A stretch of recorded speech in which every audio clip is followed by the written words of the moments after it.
We're talking to Jim Devine, Marine veteran. Where were you born, Jim? Reading, here in Reading. Actually, Reading Hospital, which is in West Reading. And I understand that you enlisted at 16 years old. You had Yeah. to get permission from your mother? I asked my dad to sign it. He said, hell no, you'll get killed in the Marines. So I went to my mom and she said, you'll get killed in the Marines. But she finally signed for me. The old man wouldn't sign. No? Yeah. No, that's what he said in the email. Then, let me see. I was 2 days after I was 17 years old, I was sworn into the Marines then. And they said, go home 2 weeks, and in about 2 weeks you go to boot camp. So I come home and had nothing else to do, just waited around. In the meantime, everybody else went to boot camp. I'm sitting around. I sat around for 6 weeks. So finally I went back to school, got my books out, had to made up 6 weeks worth of work. And finally, the last day of school, then they said, now you're going to boot camp. But that's the way it worked. But I was lucky, because I think all of that, my good grades, got me into radar. And I wound up in an anti-aircraft radar outfit. I wasn't being shot at all. No, but you took a lot of risks with that division. And you talked about your drill instructor, that you liked him a lot. Oh, that was at boot camp. Oh. Yeah, boot camp. That was hell. Oh, yeah. Yeah. Nobody can really appreciate boot camp except other Marines, because you just can't express all the things that go on at boot camp. Yeah, no, because you had no milk. No. And you said you know, the development of the proper attitude, things began to fall into place. Our platoon of about 60 guys had to learn the exit of the barracks through 2 normal-sized doors within 10 seconds. Oh, yeah. And you never accomplished that, huh? Oh, We no. kept trying, though. Well, he knew we couldn't do that, but we had to work at it. Well, that was, I guess, just the training to get disciplined and yeah. to keep you in shape. The thing that I always remember is our first breakfast, there were 18 of us at a table with 2 quarts of milk. And when the corporal says, sit down, bing, the milk vanished. And I had to have my cereal with no milk. And my bunk buddy from Allentown, he had the same thing. So I said to him, tomorrow we get the milk. So and I said, you see that guy taking the breath? You grab one and I'll grab the other. And I put a pint in mine, and he put a pint in his. Separate fine, Mac. I got mine. How are you doing? That's how you learn what separate fine means. Oh, yeah. Wow. And you talked about the radio towers. The practice drill field was near the radio towers. Oh, yeah. And it was constructed of 10 inches of loose sand. Then once the order was given for a column right, Stupid Devine, column left. Oh, yeah, I stood out there by myself. He took off my pith helmet, beat my head with a 50 caliber shell on his swagger stick. Yep. Yep. That hurt. Oh, indeed. And the next mistake you went was for a week inspection. Yeah, we were standing up, present arms, and he said, about face. And 2 of us did about face, which you're not allowed to do. So then we had to stand before him at his bunk, and we stood like that for 2 hours at present arms. Yeah, and it says while I was laying on his sack, he ordered of us to present arms and to stay that way until he ordered otherwise. Yeah. And you stood about 2 hours while the DI slept. That's something. I couldn't do that. Amazing. Yeah, that's one way to learn. Yeah, he woke up and shouted, "What the hell are you guys doing here? I will always remember to go only port arms from present arms, from present arms." Yeah. Wow, that's something. And then when we got our shots, I forget what kind of shots they were, but terrible pain. But then he had us go. We were drilling in the sand. And Oh, I'm sorry. Shut it off. Wrong number. Sorry. You shut it off, Rusty. Yeah. Okay, go on. after those shots, then we were we were going to have combat exercises in the loose sand. And we'd have to run and fall and hide. But there was no place to hide, but I'm lying there and the DI's jumping on my back yelling, I can see you, I can see you. There was no place to hide. No. What is a pogey bait? Well, It says the true definition of pogey bait cannot be divulged on a family page. yeah, Well, that's a pogue goes from the old naval terms when the young sailors would come on board. The new sailors, then the older guys would. the rookies would have to initiate them. Yeah, but the initiating is what I can't tell you. Right, I know. It would be similar to that. So so they had to initiate it, and they marched past the PX and the DI shouted, "Anyone some pogey bait?" Certainly, we did okay.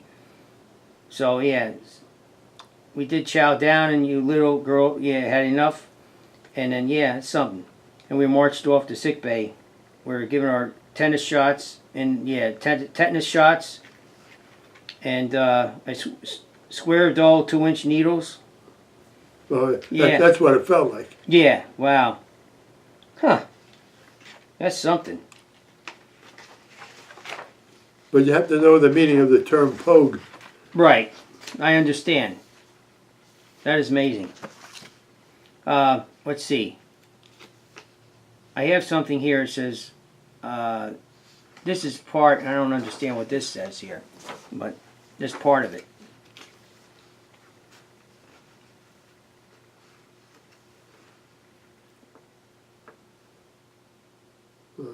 This part where it says, I can hear you.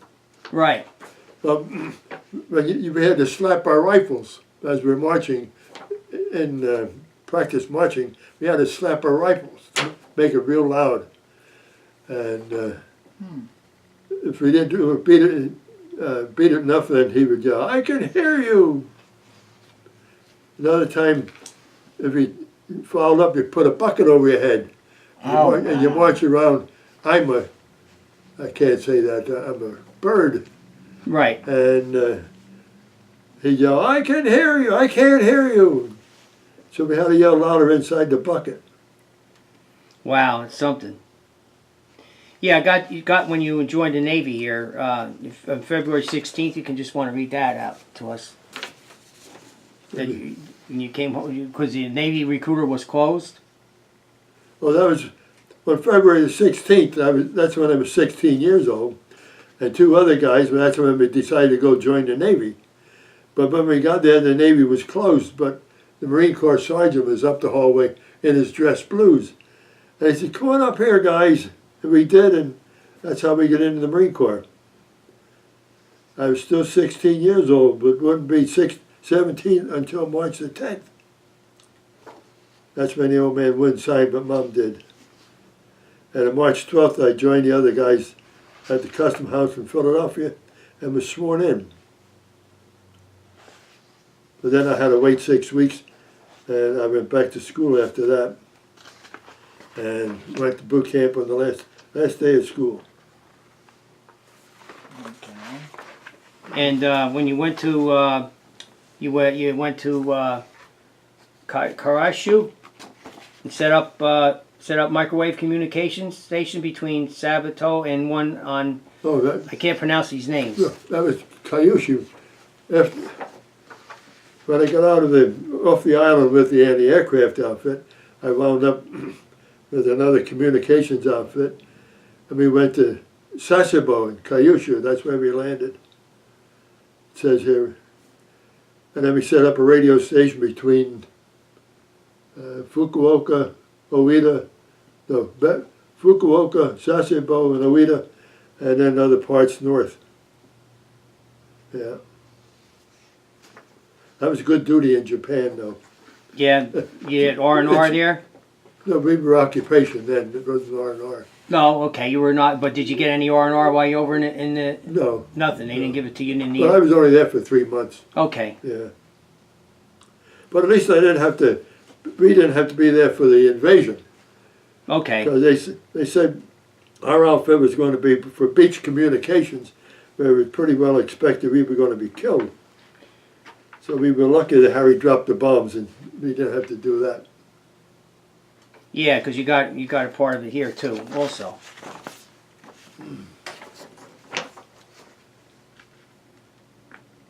Oh yeah.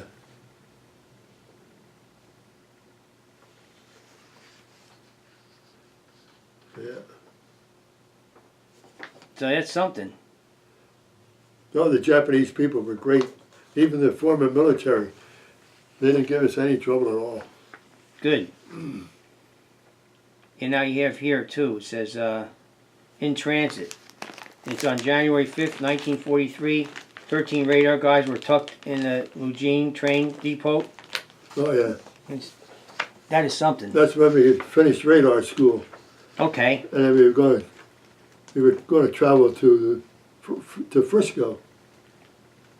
But 13 radar men, they put us in the last car, which was a Pullman car. So we had one Pullman car for 13 guys. It took us about 5 days across the states. Wow, that's something. Yeah. Were you ever in any danger at the time from close encounters with the Germans? I would never got over that way. I was always in the Pacific. Always in the Pacific, huh? So you were with the Japanese fleet? Yeah, but I would never. Never was in any danger? The closest I ever got to combat was 1,500 miles away. Okay. Yeah. But behind the scenes, you were involved with any, well, when you set up the radar and everything, you were told to, were you in any danger at the time from any of the officers that you were near, any of the Japanese No. people? None, No. huh? No. That's pretty good. The radar was on a small island about the size of a baseball diamond. And that had been dredged up. It was only about 15 inches out of the water. Size of a baseball diamond. That's where we had the radar outfit. And 2 miles away was the bigger island. That's what we were supposedly defending. 2 miles away, but that was an American island. There was no combat, no fighting nearby. Just 1,500 miles away. Wow, yeah.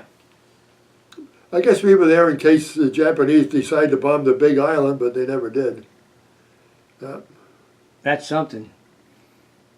So what's the amount of time that you were in the service over there is, 2 years?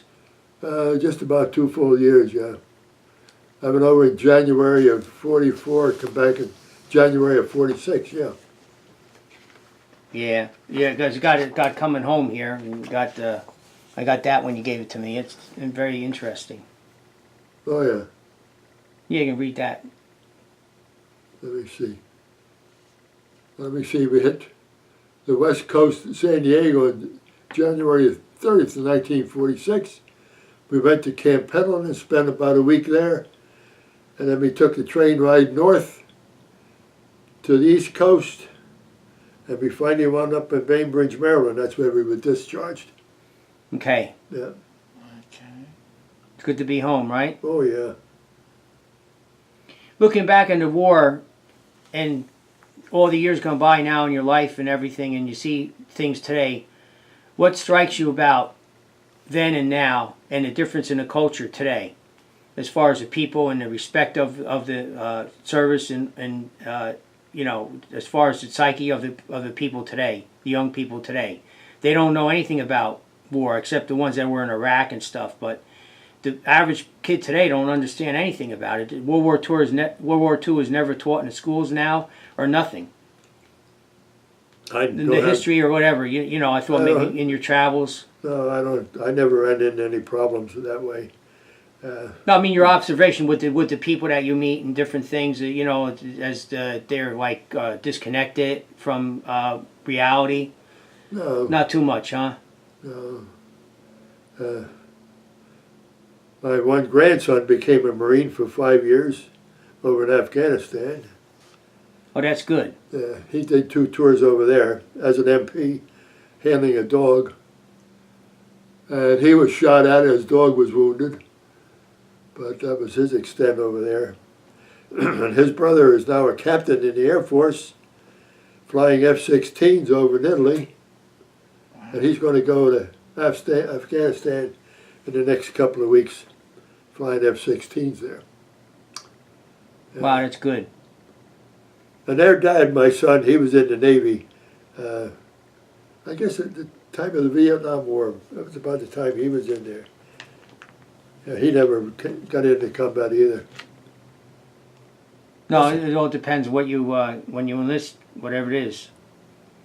Actually, he was an X-ray technician in the Navy. That's right. That's what he did. And your buddy Mario, he's doing all right. Oh yeah. He was in supply. He was in peacetime. He was in peacetime out in San Diego. Okay. Doing supplies or something like that. Oh, all right. That's good. Yeah, we come up to World War II weekend. We've been coming up to the show here for 17 years. 17 years. Yeah, Oh, 2000. Yeah. And we enjoy it. We enjoy the history of it. We learn about it, and it also makes us reflect on who and what God is in our life, and to see the people what they went through, and what they sacrificed, and what you did, is because it makes us what we are today. Without the people getting up and rising up to the cause, we would be nothing. America would be in trouble.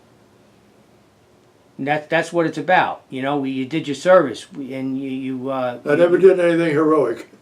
Well, you told me that when I first met you last year. But as far as being heroic, you just to be able to do what you did and be contribute to the cause is that's heroic in itself to a certain point. So you didn't conquer the mountaintops, and you didn't raise a flag at Iwo Jima. But you were behind the scenes with the radar. The radar helped their ships get through. Without the radar, they wouldn't have been what it was.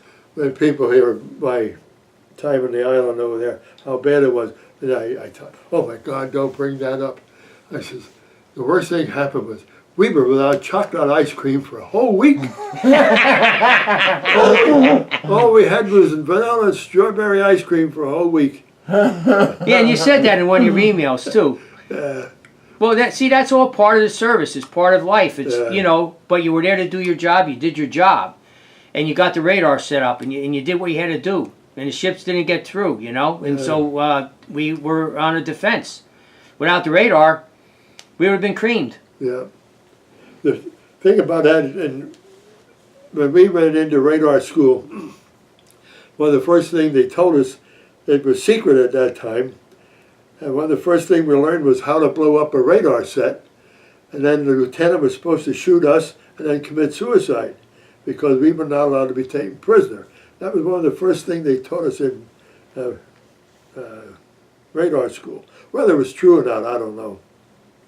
Well, they didn't want you to be taken prisoner because you would give all the secrets away to the Japanese, and then they wouldn't have any. They would, and then they would torture you and stuff like that. So that's seemed to be common practice from what I was, from what I see through the history of the war. Yeah. There's so many movies made on it, and then, and a lot of the movies are true to fact because the guy from the 101st Airborne, he just passed away 2 years ago, and he, with the movie The Longest Day and all the different movies, they got his advice on that. So they're pretty good. They're pretty true to what happened. Yeah. And so I heard a lot of that through the years on that. It's amazing. Yeah, but only by the grace of God do we go. Mm-hmm. Glad to be able to see you this year again, Jim. Yeah. I've gone. You've been up here to these shows for 17 years. I don't think I haven't been there in 15 years.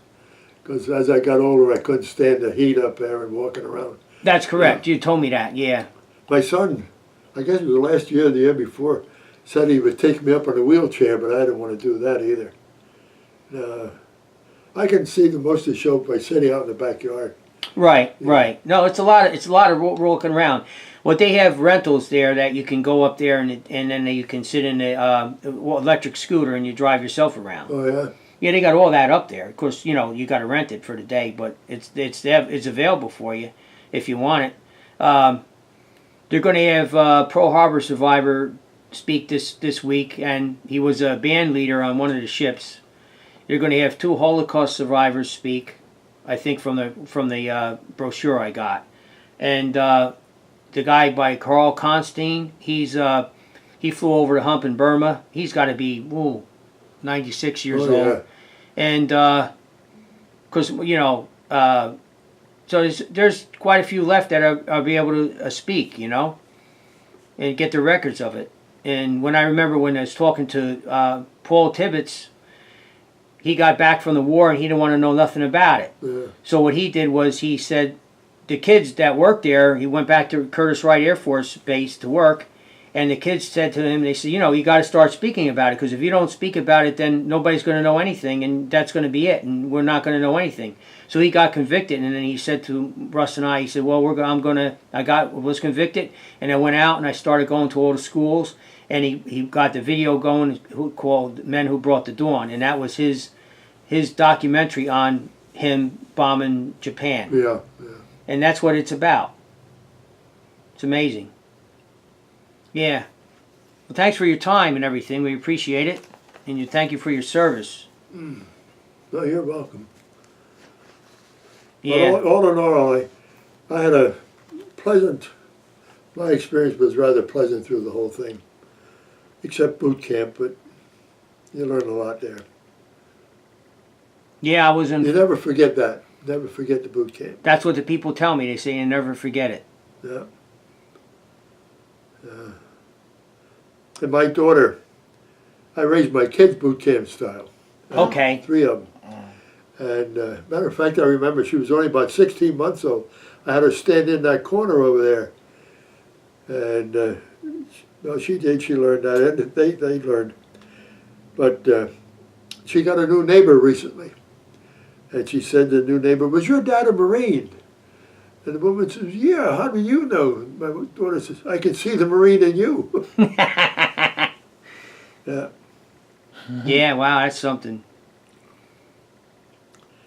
Yeah, I was tough with my kids. Yeah, in your closing, you tell your kids what you went through now, and you explain it to them, and they know because your son is definitely in a service. So they know now. Oh, yeah, yeah. It's good. It's very good. Yeah. Well, thanks a lot, Jim. We appreciate it. Oh, you're welcome.